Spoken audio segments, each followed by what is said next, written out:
What's going on? Welcome in the Matt Bernier Show here on DRFTV, live.drf.com, livestream.com, the Daily Racing Forums Twitter handle at DRF Inside Post, as well as the Daily Racing Forums Facebook page. This is the recap edition for the weekend of November the 18th. My name is Matt Bernier. You can follow me on Twitter at Bernier_Matt. The way this show normally works, we go over a few races from this past weekend, most of them stakes, hopefully of the graded variety. This past weekend a little bit light there.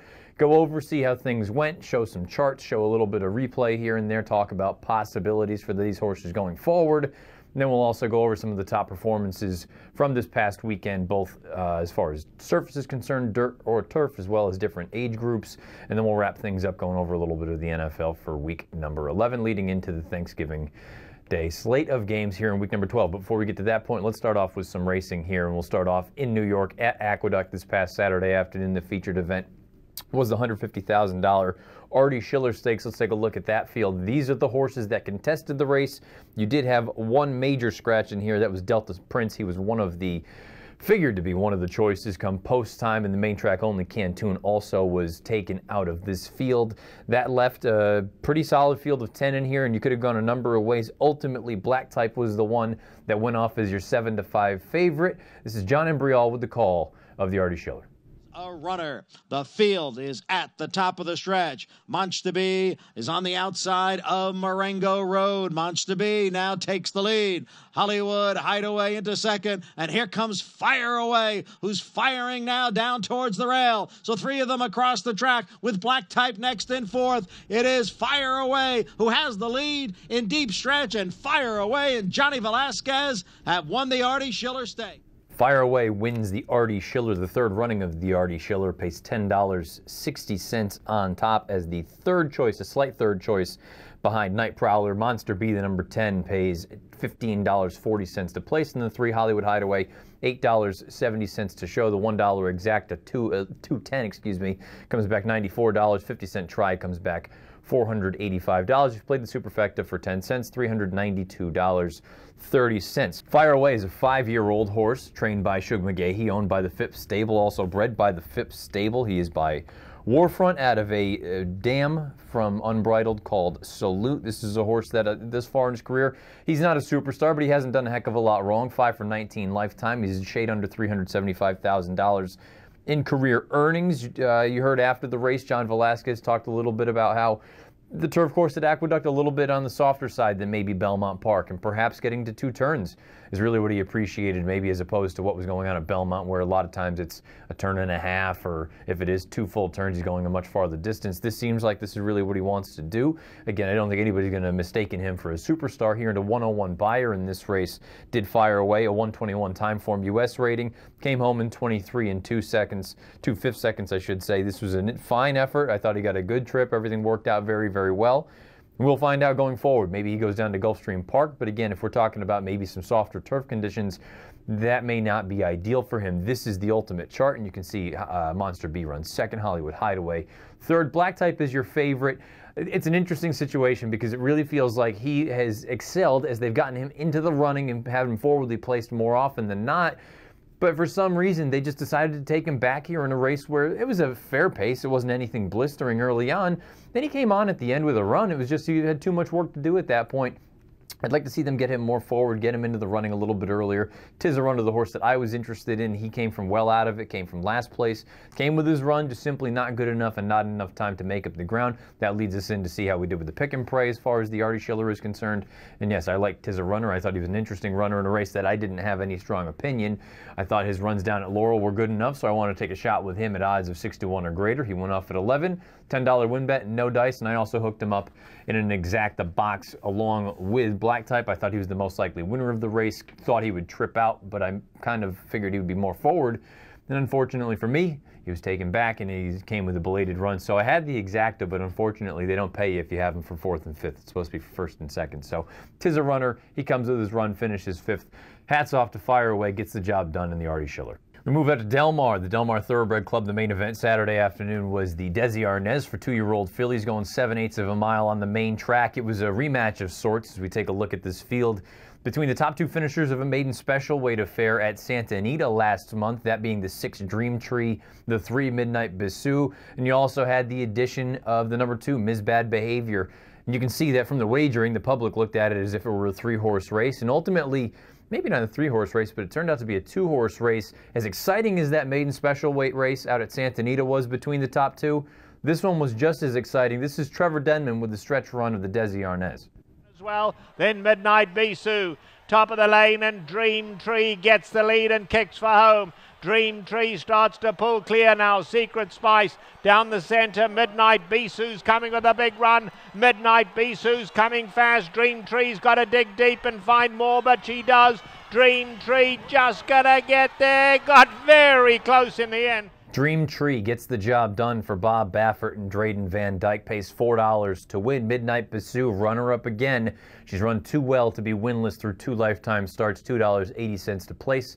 Number 5, Secret Spice, $3 to show, rounds out your trifecta. $1 exacta comes back $4.70, 50-cent try, $11 even. The $1 superfecta, $23.30. Dream Tree has done nothing wrong. She is 2 for 2, unbeaten for Baffert and Van Dyke, owned by Phoenix Thoroughbreds. You look at this, bred by Mike Freeney and Pat Freeney, just under $100,000 in career earnings thus far. This is a filly by Uncle Mo.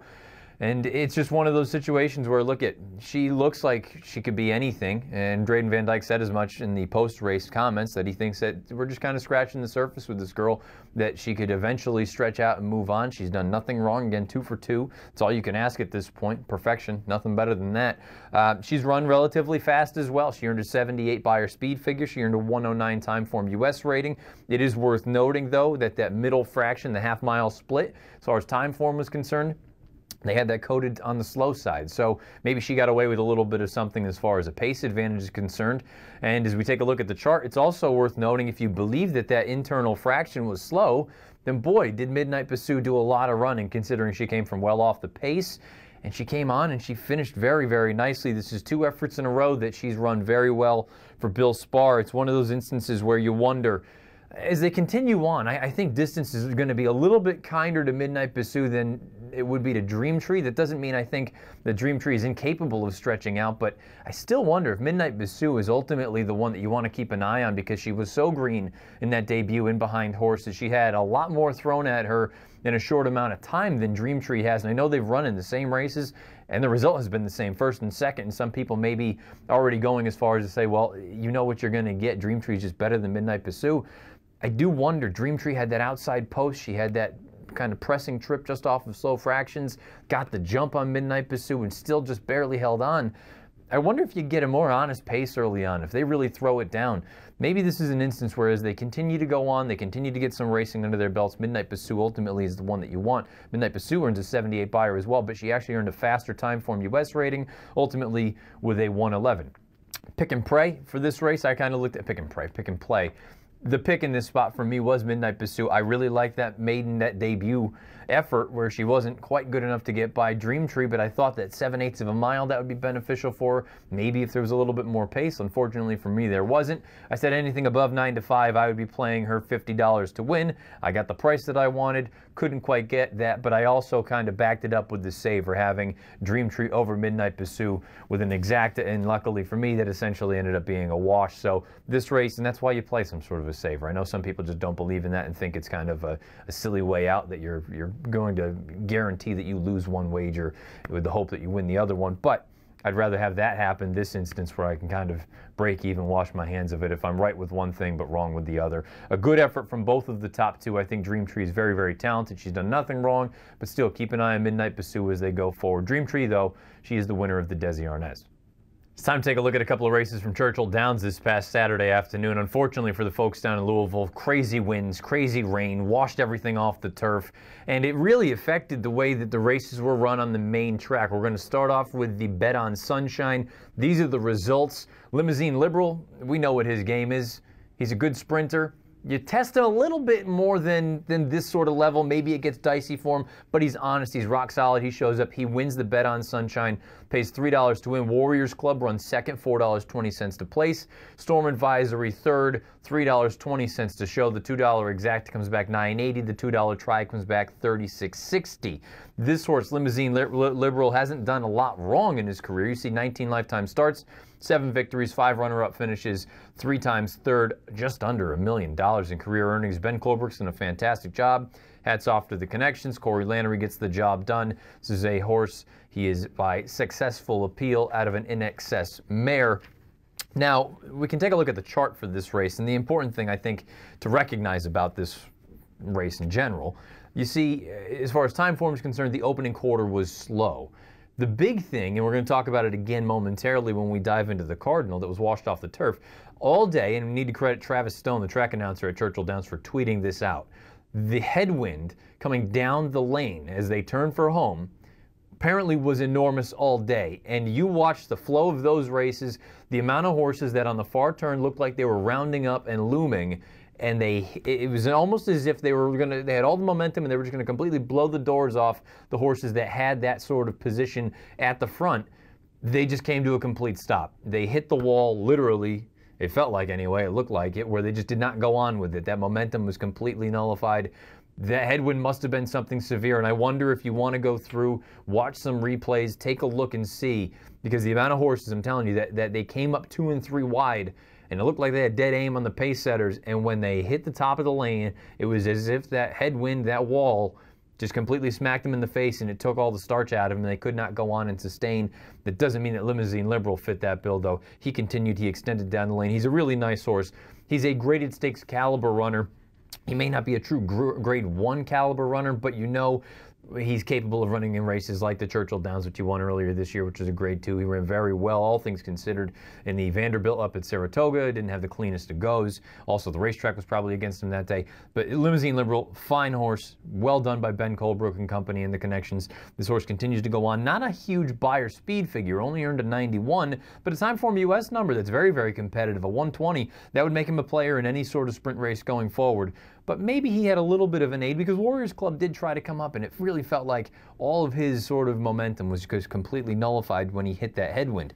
Speaking of headwind, that was a factor in the Cardinal as well. We're going to take a look at the entry card for the Cardinal. And again, this was a race. It was supposed to be one of the co-featured events. It was washed off the turf, hence all the sort of scratches that you see in here. And it changed the entire complexion of the race when you lose a horse like Donna Bruja, who is a very talented turf runner, but they're not going to run around a sloppy main track. You lose a couple other runners in this spot. Rezipsa, I believe, also was taken out. So this race certainly lost a little bit of the steam. And the payoff, I don't want to say it proves that it lost some of the steam, but we'll talk about the chart momentarily, and I'll tell you why it lost some of the steam. Tricky Escape ultimately is the horse that gets the job done. She prevails. Pays $7 on top. Fair Point runs second for Shug. Pays $4 to place. Coco Channel comes back $5.80 to show the $2 exacta, $30. 20 cents the $2 try, $336.80. The $1 super, $458.40. Tricky Escape gets the job done for her connections. Ridden by Chris DiCarlo, trained by Lynn Ashby. This horse, 4 wins from 14 lifetime starts, now over $300,000 in career earnings. Now a graded stakes winner on both the dirt and the turf. Now this one, keep in mind, there's a chance that this is eventually taken off as far as the graded stakes caliber is concerned because it was washed away. But the big problem I have with this race as a whole is you look at the figures. They came home slow. The final time for 1 mile and an eighth was 1:53.4. That's not going to break any sort of records, obviously. But she earned a 77 buyer speed figure, and that to me is going to be the really sort of tough thing to get past as we take a look at the chart. Fair Point, the runner-up, earned a 76 buyer speed figure. Fair Point, keep in mind, is generally throughout the majority of her career has been a turf sprinter. She shows up, she goes up to 1 mile and an eighth, and she only loses by a nose. She's another one, though. It just kind of felt like any of these horses that had a full head of steam turning for home, boy, they had a hard time seeing it out. And in fact, and when you factor in that maybe Fair Point didn't really want to go 1 mile and an eighth to begin with, it just makes me overall question everything about the Cardinal. I think going forward, maybe it's something that you want to keep in the back of your mind that the horse is coming out of this race. Well, you're going to be able to see it when you take a look in the PPs and you see the light buyer speed figures. But most of these horses, they're turf horses at heart. So either whether they ran well or they ran poorly, maybe you just want to give them the benefit of the doubt and draw a line through it. Or if you want to be kind and say, you know what, Tricky Escape has proven that she can run on a couple different things. She's versatile, and the connections deserve a lot of credit. Maybe going forward as a 5-year-old, soon to be 5-year-old, maybe Tricky Escape can be one to keep an eye on going forward. Sunday's featured event, the Del Mar Thoroughbred Club, 7/8 of a mile, California breds. It was the Cary Grant. Let's take a look at that field. This was a really interesting race going into it simply because you could have made a case for a number of different horses. You had horses changing surfaces, coming in from Northern California, cutting back in distance, you name it, it was going on. The favorite ultimately went off just a shade under 5-2. That was the number 7, Edwards Going Left, Tyler Bays, John Sadler. Really, you could have gone a number of directions in this spot, and I think it came down to something as simple as the horse that got the best trip and the best setup was the one that prevailed. Here was Trevor Denman with the call. Solid Wager. They are coming to the top of the lane. This one's wide open. California Diamond on the outside. Edwards Going Left, and still Solid Wager making good headway. Solid Wager's wearing them down on the grandstand side. Edwards Going Left. Solid Wager. 2-horse run to the wire. Edwards Going Left, hanging on. Solid Wager. Edwards Going Left kept him at bay. Gutsy effort from Edwards Going Left. He digs in, gets the job done as the favorite in the Cary Grant Stakes, pays $6.60 on top. Solid Wager from Out of the Clouds pays $5 to place. Smoky Image, the number 9, gets there for third, pays $4 to show. The $1 Exacta 7-2 comes back $13.50. The 50-cent try $37.60. The $1 Superfecta 7-2-9-8 comes back $532.80. Edwards Going Left has been a heck of a little claim here for the Arnaz boys here, and John Sadler is obviously the trainer, Tyler Bays the rider. 6 of 9 lifetime, over $230,000 in career earnings. Just an instance where, you know, this horse really can do a number of things. Distance really isn't an issue for him. I'm not saying that he's going to be any sort of two-turn router, but you see the pedigree. He's really a crack sprinter. He can do a couple different things. We're looking at differences between 6 furlongs, 7 furlongs, 5.5 furlongs. You throw it at him, he can do it. He can take on open company. He can take on Calbreds. I think California breds, this is really kind of his bread and butter. I wouldn't push him too far outside of this, but look, he's got a couple different things going on for him. Most importantly, and sneaky anyway, he's a 3-year-old. There's one more big race coming up, Santa Anita opening day. You know it's the Malibu. He's still eligible for that. I wouldn't be surprised at all if we saw a horse like Edwards Going Left, should he continue on and train on. No reason to think he doesn't show up there. From a buyer standpoint, a little bit light, only under 92 in this spot. Then we can take a look at the chart. 120 time form U.S. rating, that's solid. That makes him a legitimate player, I think, as far as the 3-year-olds going forward are concerned. Then you would assume if everyone is in training and stays healthy, he's going to face the likes of American Anthem and Mr. Hinks and possibly a couple of the 3-year-olds that maybe they wheel back or they ship in from the East Coast. Edwards Going Left is a solid horse. You have to tip your cap to Solid Wager. Solid Wager, we know his game. Take him back, make one giant run from the back of the pack. He ran well up Northern California, up at Fresno in that most recent start. Couldn't quite get there. This time around, he was going for 3 in a row in this race. Couldn't quite get there as well, but he puts in another game effort, valiant effort. I thought everything worked out well for Peter Miller's trainee. Unfortunately, not quite good enough. Smoky Image for Carla Gaines. This was a good effort, get him back into the swing of things. And of the speed horses, it was an honest enough pace. Timeform US didn't have it color-coded red or anything like that, but you see the half-mile split in 44 and 3, and it was contested 4 wide. Kind of felt like the 3rd and 4th place finishers in here, Smoky Image as well as California Diamond. They both ran quite well, all things considered, but no match for Edwards Going Left. He gets the job done in the Cary Grant. North of the border Sunday afternoon, the featured event for 2-year-old fillies was the Glorious Song, and there was a heavy favorite. As we take a look and see the fillies that contested this race, the number 4, Grayson Dignity, was a perfect 2 for 2 coming into this race. She went off as the 1-5 favorite, and she figured to do so just based on the buyer speed figure edge that she had on the rest of this field. We're talking north of 30 points ahead of the second sort of highest number in the entire field. That didn't mean, though, that this thing was signed, sealed, delivered. 7/8 of a mile, some other horses that maybe wanted to make life difficult, and a really interesting up-and-comer for Mark Casse. This is the stretch run. Robert Geller with the call. Star Hunter and Win the War on the outside has taken over, and Win the War in front. Grayson Dignity is beaten, I believe, and this is going to be a very big victory. Win the War bombs away. The rest are absolutely distanced. And Win the War has gone away with the Glorious Song to win by almost 10 lengths, maybe more. Make it almost a dozen. Win the War, absolutely. $11.20 on top. Grayson Dignity lost the battle and the war. It's a situation, we'll talk about that momentarily. $2.10 to place, and there was no show wagering because of the short field and the very heavy favorite, but the $2 Exacta comes back $22.70, the $2 Try comes back $48.90, and the $1 Super comes back $96.35. Win the War, obviously, 2-year-old filly here, owned by Gary Barber and John Oxley. trained by Mark Casse, ridden by Patrick Husband. She is 2 for 2 lifetime now. She's over $76,000 in career earnings. You see the pedigree. She's by Warfront out of a Carson City mare named City's Sister, bred by Tada Nobutaka. This is an interesting horse, really is, because if you look at it for a number of reasons, and this is something, again, I don't want to get too far into the weeds and talking about speed figures. Coming into this race, we had mentioned it briefly in the stakes preview, that from a buyer's standpoint, Grace and Dignity laid over this field. From a Timeform US standpoint, she wasn't that much faster than any of the other girls in here. She was faster, but we're talking in this 5, 6, 7 point range, not 30 points. Now we take a look at this chart and the figures that came back for these girls. From a Timeform US standpoint, Win the War, very, very respectable. 106 Timeform US rating. Grace and Dignity, not far off from what she had been running in the top 2 races in her career. She earns a 95 Timeform US rating. The buyers are where you've got a tremendous difference. Win the War earned a 94 buyer when she won by 11.5 lengths here. It's just a situation where, generally speaking, and I know it's dangerous to talk in general terms, but when you look at the rest of the figs, and usually you can look for some sort of a 20-point difference between the Timeform US ratings and the buyers. That's a very, very loose statement, I understand. But if we're looking at that, Grace and Dignity earned a 95 Timeform US rating. She earned a 70 buyer. Perfection Cat, the 3rd place finisher, 83 Timeform US rating, 62 buyer. Kind of fits the profile. Win the War, 106 Timeform US rating, a 94 buyer. I'm wondering if this number is a little bit inflated, and you know what? We won't know until they come back. That doesn't mean that she's not capable of producing something bigger and gaudier as they go on. I just wonder, 94 seems a little bit steep for this horse.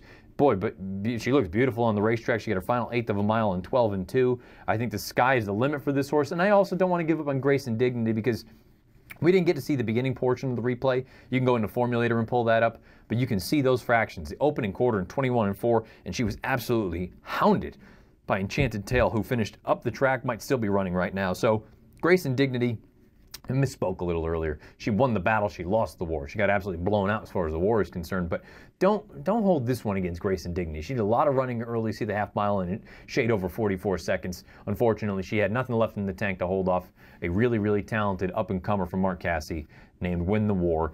A fine effort from the top 2, but particularly from the winner, Win the War. One of the new sort of additions, not just because the show is new, but one of the things that kind of felt like we needed to go over if we were going to have any sort of a recap, a weekend recap show, was to find out what the best performances of the weekend prior were. So now these races come from all divisions, dirt and turf, and we'll talk about the caveat with the dirt momentarily, but you're going to get every division as far as age is concerned. 2-year-olds, 3-year-olds, older horses, males and females. Let's take a look at this graphic if we could.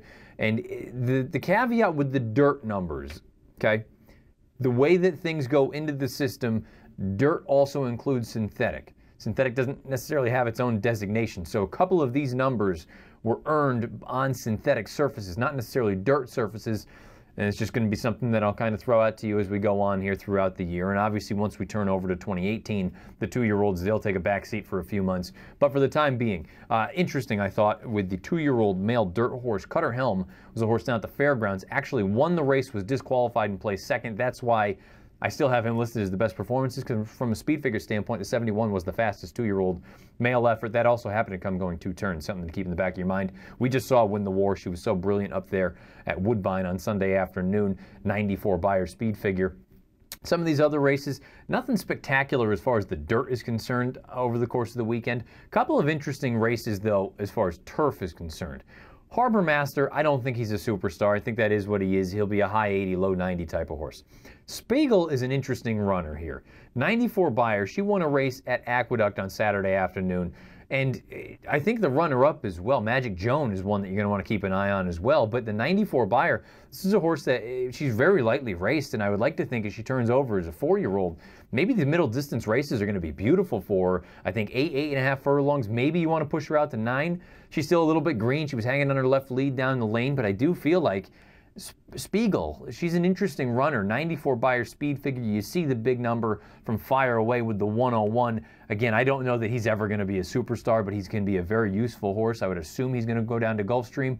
But if you believe what Shug's assistant trainer said and what John Velasquez made mention, then maybe that softer turf is going to be preferential. You're going to find that tough unless you get some rain down at Gulfstream. And then Invinium Vium, 84 buyer for the older females on turf. As you can see, Tap Daddy is 70 for the 2-year-olds on turf. Nothing spectacular there, but there's no reason to think that he can't move forward. Again, 2-year-old, soon to be 3-year-old here for Steve Asmussen. Nothing crazy as far as buyers are concerned from this past weekend with the top performances. And if you're curious about Timeform US ratings, the reason that they're not listed, they're not always ready to go for some of these divisions, but you can always go into the Timeform US charts, go through, pick out whatever date you're looking for, and take a look and see what the corresponding Timeform US rating is to go along with the weekend's best buyer speed figures that we've got. Week 11 in the NFL is almost in the books. If you're watching this on Tuesday live, or if you're listening to it after this airs live on Tuesday at noon, then Week 11 isn't officially in the books. When this thing is being taped, though, on Monday, the Monday night game has not gone official yet, but we do have some results from 2 of the games that we threw out this past week and trying to climb closer and closer to that 52.4% that gets us into the profit. Right now, we're not there yet, but hopefully slowly trending the right direction. The Cardinals at the Texans, I thought this was a game that just the Texans were better off, so I was leaning toward the Texans. I know it was not the most pretty thing you've ever seen, but it was nice to see some good wide receiver play. You know that you've got the Hall of Famer with Larry Fitzgerald. He had a nice game yesterday as well with another touchdown. I believe he ended up a shade under 90 yards overall. And DeAndre Hopkins. What else is there to say? With a guy like Tom Savage throwing you the ball, it makes things more difficult. But Savage, to his credit, got things done yesterday. The defense for the Texans played well. It was an entertaining game. It may not have been the best of games to watch, but it was entertaining as far as quality is concerned. Iffy. Sunday night, the Eagles and the Cowboys, that was one where it looked like you were kind of set up for an interesting second half, where at halftime the Cowboys are up 9-7. Again, not the sexiest game as far as quality is concerned. The Eagles came out really hot, and then they kind of petered off leading into the halftime period. And then second half was just an absolute dumpster fire. The Cowboys couldn't get out of their own way. The Eagles, everything they did turned to gold. You had some amazing plays, not just from Jay Ajayi or LeGarrette Blount, but the catch from Alshon Jeffrey, whether you think it was a touchdown or not. Phenomenal catch, an even better throw, I think. They weren't making any sort of real mention of that, but Wentz with an absolute dart throwing that in there. So that was an entertaining game, and as far as the Monday night game is concerned, we'll find out what happens with the Falcons and Seahawks tonight. But we do have some results, so we've got to at least acknowledge them here. We're 1-1. Obviously trying to get closer and closer, but it's bad when I'm looking at 50% saying, you know what, we're moving the percentage the right direction. So we came into the week in that high 38%. Now, even before we find out as far as Monday night is concerned, we get closer and up over 40% because the Texans get the job done when we're laying the 1 point at home. The Cowboys, I guess I was just wrong, where they are in a heck of a lot more trouble than I thought, most notably without Zeke Elliott. And again, the left tackle play was a little bit better last night, but still not great. That team looks like they're in some deep water here going forward because the Eagles continue to extend and open up their lead. And as far as the wild card in the NFC is concerned, that thing could be any number of teams because you've got so many of them in that sort of 6-3 range. It looks like 6-3, 6-4, 7-3, whatever it may be. The Cowboys look like they're in some deep water right now. And we'll find out again tonight about the Falcons and the Seahawks. Now, because there's not going to be a Friday show, I still figured good news is we've got some early games that we can talk about, and let's talk about those. This is going to be the Thursday, Thanksgiving Day slate of games. You know the normal teams that usually play. You've got the Detroit Lions, you've got the Dallas Cowboys, and then a few years ago they instated that Thursday night game. So right in order, you've got the Vikings and the Detroit Lions going up to Detroit. Detroit got the better of Minnesota earlier this year. That was in Minnesota. It'll be interesting to see what you get because the Lions, they won a gross game against the Bears this past weekend. And the Vikings, arguably the biggest win of the entire Week 11 slate of games, where the Rams came into their town up there in Minnesota, got the job done.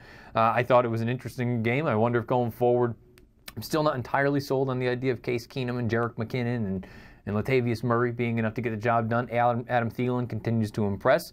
I don't know if they're really going to be a team that come playoff time. Their defense is really good, but I don't know if come playoff time they got enough firepower to get the job done. It's good no matter what, whether you like Sam Bradford or not. It's going to hurt losing him. And I know Teddy Bridgewater is there waiting in the wings, but it's certainly going to hurt when you lose Dalvin Cook because it looked like he was going to be a superstar earlier on this year, and then he blew out his knee. The second game is the Chargers and the Cowboys. The Cowboys, it's a must-win game. There's just how do you regroup from a just complete dumpster fire second half that they had last night? There's just a part of me that looks at it and says the Chargers, They had a little bit of an assist this past weekend with the whole Nathan Peterman experiment, which was a complete and utter failure. And I don't understand what the logic was starting him over Tyrod Taylor. You're still in the playoff race in the AFC, because the AFC playoff race right now, as far as the wild card is concerned, is a complete crapshoot. Any number of teams. There's probably 6 or 7 teams that have got a little legitimate shot to get in. And shockingly, the Bills, even with that loss, are still involved there. We'll find out what happens Thursday afternoon in Big D. And then Thursday night, you've got the Giants and the Redskins. The Redskins, as much as I've been a fan of the Redskins this year, and I still think that team is pretty good, devastating loss Sunday afternoon. You can't be up by 15 points with 6 or 7 minutes to go and just lose the game. And it wasn't the way that they lost. It wasn't just that they lost. It was the way they lost. The defense completely just fell apart. They went full-blown prevent. Drew Brees drives the Saints down the field. And they know you were in the Superdome, and anything can happen down there. But Kirk Cousins, when they're getting close to field goal range, closing out regulation, and just the intentional grounding mistake, I don't even know if it was a mistake. It looked like that's what the plan was all along. But there's not a soul over on the right side of the field. He just throws a dart over into the sidelines. Because of the timing, less than a minute, 10-second runoff takes him out. It was just a complete disaster the way they finished. And the Giants, hey, if you're a Giants fan, I'm happy for you. I don't know if you were supposed to win that game against the Chiefs. The Chiefs looked just inept Sunday afternoon. The wins in the Meadowlands, obviously not going to help anybody's cause, but I kind of wonder if that was the best you're going to get as far as this season is concerned. Consider that your Super Bowl at home. But nonetheless, here we go. We've got 3 games. We'll pick them. Vikings at the Lions. I think it's a must-win for the Lions. The Vikings, I'm not saying it's not a must-win, but they have the luxury of going into this saying, you know what, if we lose, we're still going to be in good shape. The Lions absolutely have to win if they're going to stay in the NFC North playoff race as well as the NFC wildcard race. +1 at home, that's the way I'm going to lean. I like the Lions on Thanksgiving Day, +1. Chargers at the Cowboys. Chargers are catching 2.5 points. Again, I don't know that I think that the Chargers are better than the Cowboys, but the Cowboys right now, they look like they're a little bit on the flawed side. Short turnaround, disastrous second half. Give me the Chargers +2.5 on the road, and then the Giants at the Redskins on Thursday night. 7.5 is a big number. I still think Washington's a much, much better team than the Giants are. Maybe this is me with that whole recency bias falling into that trap. I just feel like that was a terrible, terrible loss for the Redskins, and their season is quickly sliding away from them. I'll take the Giants +7.5 on the road Thursday night. So a quick recap: Lions +1, Chargers +2.5, Giants +7.5. For your Thanksgiving Day slate of games. And hopefully, again, I can inch a little bit closer. Get a win Monday night. Get 3 wins, hopefully, on Thanksgiving. We're right back in the thick of this thing.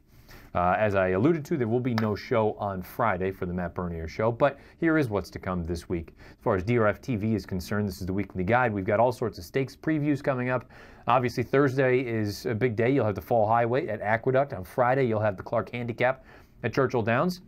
Saturday, you'll have all sorts of big races going on. The Hollywood Derby, the Matriarch will be on Sunday, number of different stuff. All those videos will be up on video.drf.com as well as the Daily Racing Forms YouTube channel. My name is Matt Bernier. If you want to follow me on Twitter, you can follow me at Bernier_Matt.